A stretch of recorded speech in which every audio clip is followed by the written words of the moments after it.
in Calcutta, there was a great dramatist. He was a very well-known government officer. He wrote one book, Shahjahan. That is very famous book for theatrical play. So in that, Shahjahan means King Emperor Shahjahan. Practically the name which is given on the book, the hero title, he is the hero. So one of the friend of Mr. D.L. Rai, he inquired from Mr. Rai that in your book Shahjahan, the actual hero is Aurangzeb. Why you have given the title Shahjahan? He could not understand it. So I am just trying to explain that the purpose of the book must be known to the author, not others. So the author replied, my dear friend, the actual hero is Shahjahan, not Aurangzeb. Although the Shahjahan book is full of activities of Aurangzeb. The fact is that Shahjahan was the emperor. He had many, 4 or 5 sons, and his wife died, Mumtaz, at an early age. You have seen, those who have gone to India, you have seen the Taj Mahal building.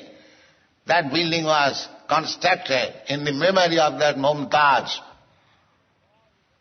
by Shahjahan. He spent all his money for constructing that building. So it is one of the 7 wonders of the world. So that Shahjahan lost his wife at an early age. She was very fond of his wife, and because affectionate father, he did not very much chastise his sons, and he spent all his money in constructing the memory of his wife. So when the sons grew up, the 3rd son, Aurangzeb, came out very crooked. And he made a plan how to usurp the empire.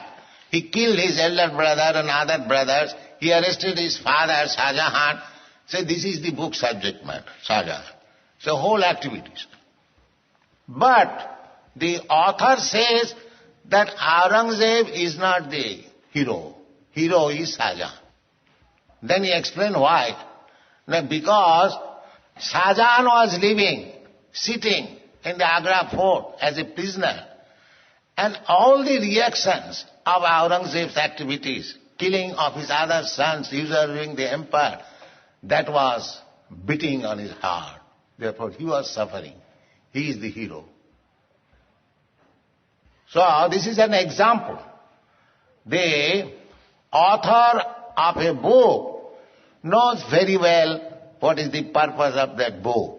That is my statement. Similarly, this Vedanta Sutra was compiled by Vyasadeva, or Krishna's incarnation, or Krishna himself. So he knows what is Vedanta Sutra. So if you want to understand Vedanta Sutra, then you must understand Krishna.